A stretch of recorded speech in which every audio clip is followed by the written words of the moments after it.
ඔය 8-5 ජොබ් එකක් කරන කෙනෙක් මාසෙටම රුපියල් 30000ක් 40000ක් විතර පඩියක් අරගෙන ඔයාගේ ලයිෆ් එක එන්ජොයි කරන්න පුළුවන්ද?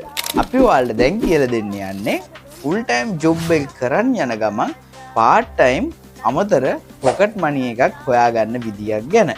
ඉතින් අපි කරන්නේ ෆොරෙක්ස් මාකට් එකේ ට්‍රේඩ් කරන එක. ඔයාලා ෆොරෙක්ස් මාකට් එකේ ට්‍රේඩ් කරන්න දන්නේ නැති අය ඉන්නවා නම් අනිවාර්යෙන්ම අපිට මැසේජ් එකක් දාන්න. ඉතින් අපි කතා කරමු ඔයා කොහොමද පාර්ට් ටයිම් මේ ෆොරෙක්ස් මාකට් එකත් එක්ක ජොයින් වෙලා ලොකු මුදලක් හම්බ කරන්න කියලා. මුලින්ම අපි කතා කරන්නේ ඔයා දවසකට ඩොලර්ස් 10ක් earn කරනවා. ඔයා දවසකට රුපියල් 3000ක් වගේ මුදලක් earn කරනවා.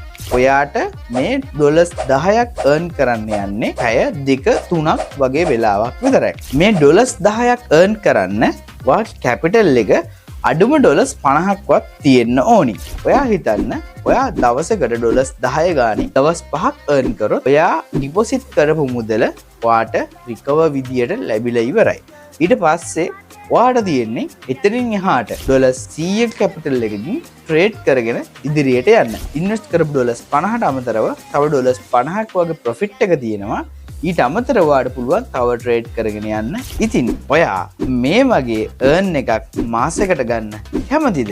හරි විදියට ට්‍රේඩ් කරලා හැටි හරි විදියට නොමිලේම ඉගෙන ගන්න. ට්‍රේඩ් කරලා විතරක් හම්බ කරන්න ඔයාත් කැමතිද? එහෙනම් අපේ මේ තියෙන WhatsApp නම්බර් එකට මැසේජ් එකක් දාන්න.